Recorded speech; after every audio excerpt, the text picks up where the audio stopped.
All right, so today we're doing a deep dive into something kind of personal Hmm. and maybe a little awkward to talk about, but hey, we're all adults here, Yeah. right? We're Right. talking all about sexual desire, that that drive that gets us, interested in sex. Libido. Yeah, exactly, libido. Yeah. We found this great YouTube video that breaks down the science of it all. Oh, yeah. It's a good one. It is, and trust me, I learned a lot watching it. Turns out there's a lot more to it than just like feeling in the mood. Definitely. And understanding like all the different factors that can impact your libido, that can actually be really helpful. Like it can totally change how you approach your own, sexual well-being. Absolutely. It's fascinating how much we just chalk up to being in the mood, right? Right. Like desire is the simple on-off switch, but it's so much more complex than that. It really is. Yeah. So let's start with like the basics, I guess. Sure. Hormones. The video talks a lot about testosterone and estrogen, Yeah. Those are key players for sure. but not just in the way that, most people probably think. I was actually really surprised to learn that testosterone, like it's not just a male hormone. Right. It's super important for women's desire too. It is, yeah. We tend to think of testosterone as this, aggressive masculine hormone, but it's a lot more than that. So true. In both men and women, testosterone helps with arousal and how responsive we are to, sexual stimulation. Think of it like the spark plug that gets the engine going. I like that analogy. And then estrogen is essential for like vaginal lubrication and blood flow to the genitals. So Mhm. basically it makes sex more physically comfortable and just more pleasurable overall. Also need both. Exactly. And even like slight imbalances in either hormone can really throw things off. It really shows you just how complex our endocrine systems are. Yeah, no kidding. It's like a delicate dance or something. It really is. So it's not just about like having enough of one or the other. It's about the balance between the two. That makes a lot of sense.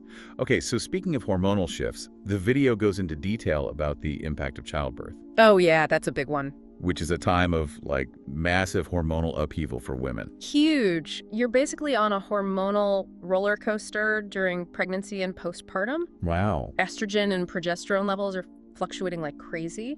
And then you have prolactin, which is the hormone responsible for milk production, and that can suppress desire too. So are you saying breastfeeding can impact your libido? It can, yeah.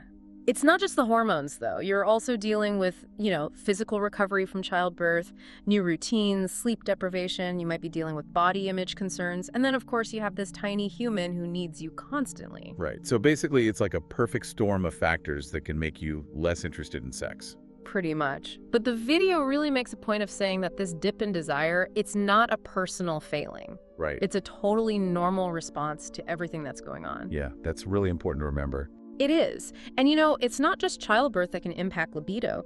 The video also talks about conditions like PCOS and menopause. Okay, hold on now. Not everyone's going to know what those are. Can you give us a quick explanation? Sure. So PCOS stands for polycystic ovary syndrome, and it's a hormonal disorder that affects women of reproductive age. One of the main things with PCOS is an imbalance of hormones called androgens. And androgens, those are like testosterone, right? Exactly. And this imbalance can cause irregular periods, acne, excess hair growth, and yep, you guessed it, changes in libido. Now, menopause, on the other hand, is a natural transition that basically marks the end of a woman's reproductive years. Okay. It typically happens around age 50 to 55. And the main thing is estrogen production declines significantly. So both of these things, they can really mess with your hormones. They can, yeah. And those hormonal changes can definitely impact desire. Got it. Okay, so we've talked about hormones a lot. But what about the mental and emotional side of things? It seems like we've been focusing a lot on the physical stuff. Does the video talk about that at all? It does, yeah. Libido isn't just about what's happening physically. Mental and emotional health are super important too. Think about it. If you're stressed all the time, you're exhausted, you're anxious, it's going to be hard to, get in the mood. Totally. Like when I have a million things on my to-do list, the last thing I'm thinking about is, Yeah, a very relatable example. It's true.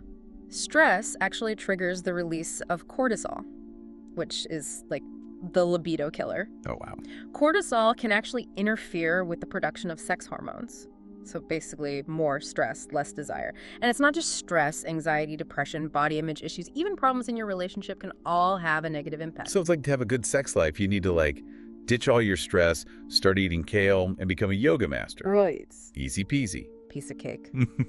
No, but seriously, it makes you think about how much your mental state can really affect things. Yeah, it's not as simple as just, taking a pill or something. Speaking of pills, though, Oh, yeah. the video also mentions how certain medications can impact libido, which is something a lot of people don't realize. Really? Yeah. I honestly never knew that. Yeah. I mean, I was on antidepressants for a while, and thinking back, I'm like, huh, Yeah, it's a common side effect. interesting. Some antidepressants, especially SSRIs, like Prozac and Zoloft, they can increase serotonin levels, which can lower desire. Okay. And hormonal contraceptives can also affect libido. But it really depends on the person and the specific type of birth control they're using. So it's different for everyone. It is, yeah. That is such important information for anyone listening, really. Like, if you're taking any of these medications and you're noticing changes in your desire, you need to talk to your doctor about it. Absolutely. Definitely don't stop taking any medication without talking to your doctor first. Right, of course, of course.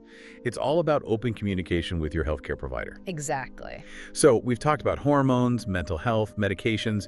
It seems like there's so many things that can affect libido. Yeah, it's this whole web of interconnected factors. But, the good news is the video talks about things we can do to boost our desire. Yeah, there are things that can help. So what are some of those things? Well, the video emphasizes a holistic approach, which I think is really great, like open communication with your partner, really nurturing your relationship, managing stress through things like exercise and mindfulness, prioritizing sleep, cultivating self-acceptance, and even paying attention to your diet.